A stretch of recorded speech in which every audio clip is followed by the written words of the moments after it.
nice audience. It's nice. I think they like you. Well, Welcome back to Moore Up North. I've heard the same things when I've been in the audience, so I know who they like. Oh, well, it's all good. Welcome back to Moore Up North. Joe McGinniss, of course, our guest here, and we're talking about this book, Going to Extremes. It's just been re-released, and I encourage you. It has a great new foreword to it, and you actually went back and read this book. That must have been like going back in time. It was, looking like through your high school yearbook, sort of, and seeing, oh yeah, I wonder what she looks like today, you know, that kind of thing. But you know, I mentioned this in the new foreword that when I came out in 1975, Alaska, the state of Alaska, was 16 years old. And Old enough to drive. Old enough to drive, but not to drive very well. And basically was sort of an unruly teenager of a state. And I guess, I was maybe a little more unruly myself back then, but now to come back, when the state is 50 years old, you say, the unruly teenager has grown into this very handsome middle-aged man, if you want to think of Alaska as a male state, or the equivalent if you want to think of it as a female state. I'm not sure. Which do you prefer? Do you call it she or he or it? I don't really think of it as a gender. No. But it does, I mean, I don't know. It's so complicated. There are places that, if you fly over Bristol Bay, there are places that are just really rolly and beautiful and soft, and places you can kayak, and places that are more feminine maybe, and then there's these big, jagged, gnarly places that are maybe a little bit more masculine. And the North Slope. And the North Slope, which is cold.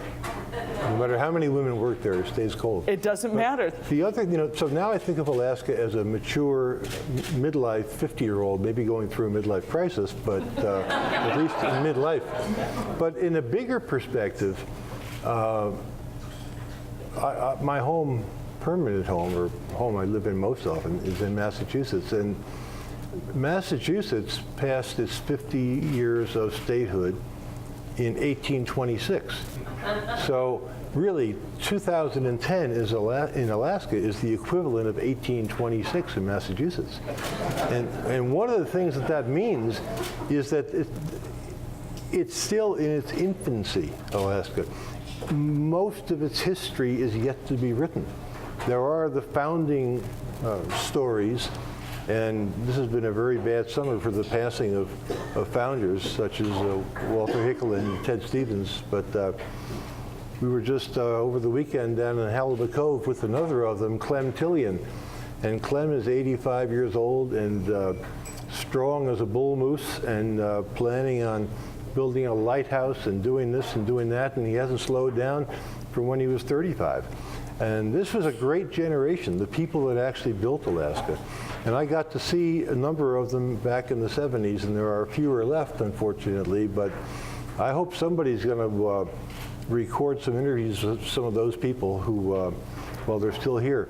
Katie Hurley up in the valley, Republicans, Democrats, it doesn't matter.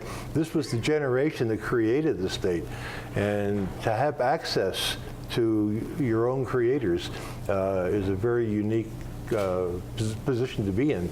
And I don't know if anybody could make any money doing it or who would fund it, but it would sure be good for the Alaska State Library system to have a series of oral interviews with some of these great people. Well, and you've spent a lot of time with them, and it is wonderful last night to see Vic Fisher. It's like, there's the guy that wrote the Constitution. Right. How many people grow up in a state where they get to meet or be friends with some of these? And like you were saying, Clem, of course, I love the part in this book about Homer, and as does my family. And talking to my parents, there was this big uproar down there. You went down and stayed with the mayor. There was an uproar about sort of half-nudie pictures that were on the local bar. The club bar, right? The club bar, which is now Alice's Champagne Palace, and a wonderful establishment. But and then there was a preacher there that you had put in his letter that was just, part of a 5-page letter, which I have read a copy of, and it's stunning. it's really crazy to read back at this sort of, this guy got run out of town for being this zealot at the end of the day, and subsequently ended up kidnapping his grandchildren and going to prison for what he did to them much later. And you went to Halibut Cove as well. Tell me about having gone, I know you've been back to lots of places that you wrote about then, but how much have they changed? How much has the area changed? How much have the people changed? Well, less than I would have thought, especially the people. They're certainly, a much larger. Clem was the one who told me over the weekend that, and I'm not sure this is true, but until someone tells me it isn't, I'll believe it, that half the population of Anchorage today has lived here less than 5 years. So that's, this is a city in major transition. I see people nodding, and I see people shaking their heads, so I think we have disagreement about that. Well, when we look at the military bases and how many people are here for that, and they're coming in and out, it is a very transient state, and I think that that's one reason that this book it should be essential reading to anyone living here wanting to know more about this place, that people don't know our history here. Alaskan history is an elective, it's not a requirement. I never had an Alaskan history class in high school. I had to go, talk to Dermot Cole and Klaus Noski for those classes in particular, and it was more fascinating than anything else to find out that the Japanese had invaded, or just all of these different things. So, in going to extremes, what did you leave out of this book? Because I know that you. What is that? It's like he's going to sprain his eyes rolling them. I know you left out a lot, but what exactly did you not tell? Did you protect the innocent or the not so innocent by leaving things out? I tried to be judicious without, my purpose in writing is never want to hurt anybody. In fact, I changed a lot of names in the book to protect people's identities, especially if I was going to describe them as having been involved in, let's say cocaine dealing in Juneau, something like that. I felt maybe it's true, so it's not libelous, but there's nice people. Why cause them a problem? So I would change names.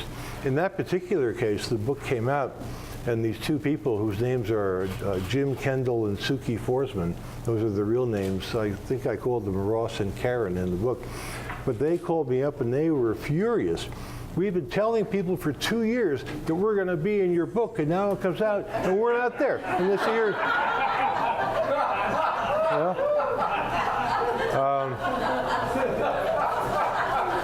but lawyers at Random House, the only question would be invasion of privacy, because I didn't talk to public figures. Just about everybody I talked to, even Clem was talking about his private life. I wasn't doing an interview with him as state senate president like that. Random House lawyers wanted to research the invasion of privacy laws in Alaska. They wanted to look at suits that have been filed, what the outcome had been, because it changes dramatically from state to state. Invasion of privacy, and they found that there was no law. There was no case histories. Nobody had ever filed a suit for invasion of privacy. If somebody didn't like something that somebody said or wrote about them, they dealt with it more directly. And that made them a little trepidatious, but I left out, for example, I went back to Barrow. I'd been there in the winter and wrote about that. I went back in the summer, in June, when it was light all the time. And pretty much everything that I had found in Barrow in the winter was still true in the summer. The white school teachers who were living underground in their warren of apartments and tunnels, they were 6 months further down the chute, just more wasted than they had been in December. There was nothing significantly different about it. And I wrote that whole chapter, it might have been 25 pages worth in the book. I said, yeah, that's redundant. It's repetitious. It slows down the narrative, so I didn't put it in there. I also had a great trip to the Wrangell, St. Elias region, great camping trip and hiking trip, and I wrote the whole thing about that. That back cover is a picture of me and McCarthy, actually, on that trip. But then I looked at that, and I looked at the Brooks Range chapter, and I said, these two things really make the same point. You get out there into the beauty of it all, and it changes you forever.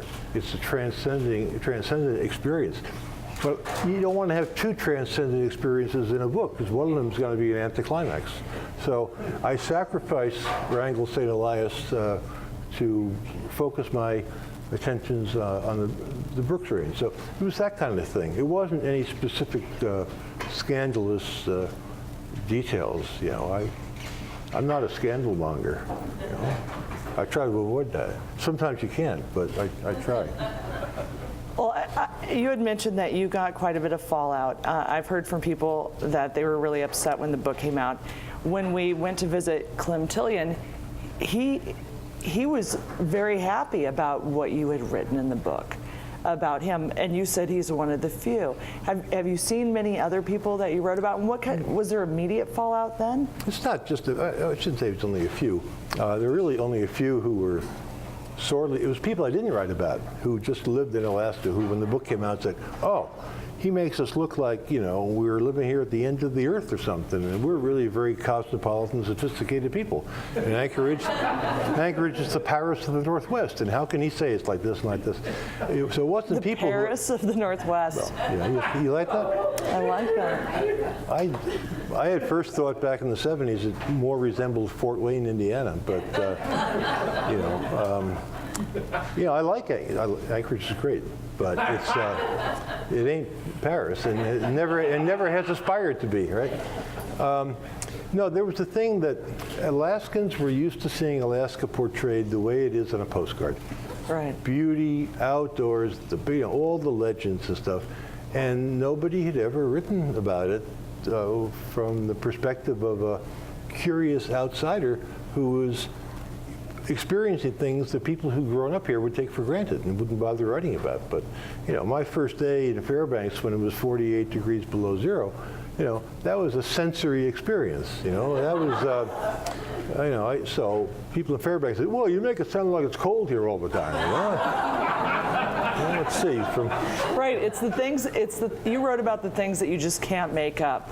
And so much of this, I had people ask me, did he make some of that up? And if I could make up stuff like that, I'd just sit at home and write novels. I wouldn't have to come out here, And drag around. We're going to be back with More Up North in just a couple minutes.